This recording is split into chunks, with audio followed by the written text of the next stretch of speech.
Kim Mooney, who's the owner of Uncanny Collectibles. Kim, good afternoon and welcome to Lunchtime Live. Hi, Adrian. How are you? I'm very good, thanks. We were mentioning that a retro baseball card up for auction in the US is expected to hit a price tag of $10 million. How big a thing is memorabilia? And tell me what you do in Uncanny Collectibles. So I tap into that nostalgia market. So basically what I sell is action figures and toys from movies, props, everything to do with movies, music, video games, stuff like that. So when you're thinking, if we're talking about big things like horror, I have Leatherface figures and Evil Dead, Army of Darkness. If you're talking about Marvel, we have Spider-Man figures. So kind of something for everyone. Now, are these replicas or are these originals? Mixture of both, because the market has literally been going since Star Wars kicked it off back in the 70s with their merchandising. So once kind of George Lucas took the back end deal for the merchandising rights and toys became such a hit based on Star Wars, every other manufacturer was like, oh my God, this is a license to print money, let's start making them. Okay, but now, the notion of selling the average card for $10 million is exceptional, I'm sure. Absolutely. What you're looking at in that case is somebody who really has really, really big adult money. It was probably something that person wanted as a kid and couldn't afford it. And now they have exceptional money to go and buy, nearly 10 million on a baseball card. But in kind of my industry, what you're looking at is there was a Pokemon card that sold this year for $4 million US dollars. Just a single card. And it's really just, people are, like Fiona was saying there, it brings them back to a great time in their lives. It's really nostalgic. So say, for example, that Pokemon card that you mentioned, did that sell for that sort of money because it's one of the only ones in the world, or how does that work? Yeah, so what would really affect the collectability is how many, mass-produced, if we're talking about Star Wars now, right, or even say the Pokemon cards that are released now, they have been very much mass-produced and re-released many times over. So what you're looking at in cards, and even take, say, the Star Wars figure, the Boba Fett one, that sold for, it's the most expensive figure in the world, $200,000 is what it sold for. There was only about, I think it's about 40 of that Boba Fett figure made, and that was it, that particular one. That's why it's so collectible. With the cards, it's the fact that there was only a very, very low, what they call a print run made.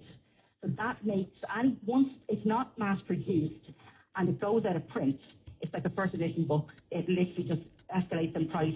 Not always, because what could happen is if it was based on a celebrity scandal, could literally tank the whole value.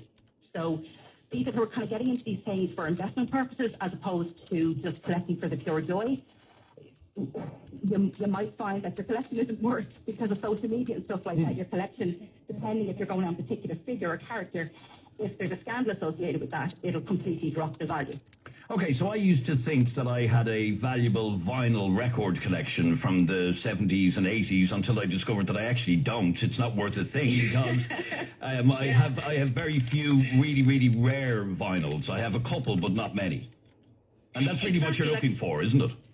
Exactly. I think, off the top of my head, I think Smashing Pumpkins' Melancholy and the Infinite Sadness is one of the super rare ones for Smashing Pumpkin fans, because there was a very, very low print run made of that particular vinyl.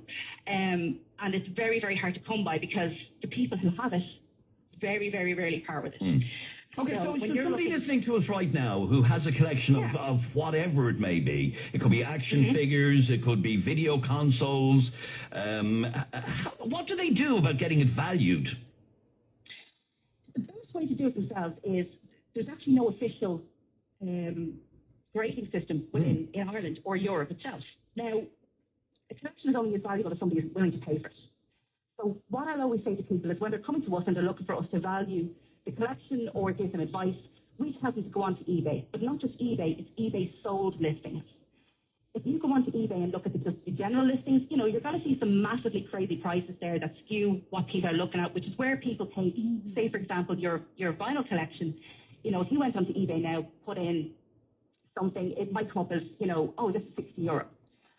But when you actually click into the advanced search settings and change it to sold, that's where you'll get an accurate reflection of where people, how many sold, what the average value was, and what people are willing to pay. Okay, so say for example, I know my own wife has a collection of beanie bears, and she has some very rare ones. That'd be the way to get them valued, would it? When you save yourself the money, pop onto eBay and just make sure that you're using the eBay sold listings. That's a great guide for just going in and getting started, because you can see how many, like if you're looking at, you can't really find it, it's probably because your search term is off or the model number might be off. It's taking the beanie babe, for example, the most expensive one that's available, and that is the Princess Diana bear, but there's two versions. And there's one that has, it literally, you wouldn't know it by looking at it, but it's the internal part, it's based on the pellets on the inside. There's one that's a plastic pellet, I think is the right one, and there's another one that's more preferred. And one of them is very valuable and the other isn't. Exactly. It's just small variations. I'm not telling my wife that, because that is one of the ones that she has, believe it or not. So. Tell her to pop onto eBay and just have a quick look. All right, very good. Stay there for 1 second if you can, please. 1800 453 106 is our number if you collect anything weird or wonderful. Lillian